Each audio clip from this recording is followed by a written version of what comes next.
অষ্টমীতে ঠিক বলো না আসছো তুমি কটায়? গোল প্রিন্টের শাড়ি পরে গড়িয়াহাটের মোড়ে আসতে পারি ঠিক সন্ধ্যে 6টায়।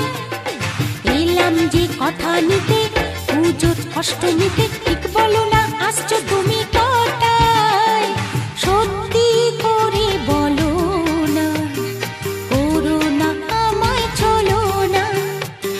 সত্যি করে বলো না, করো না আমায় চলো না।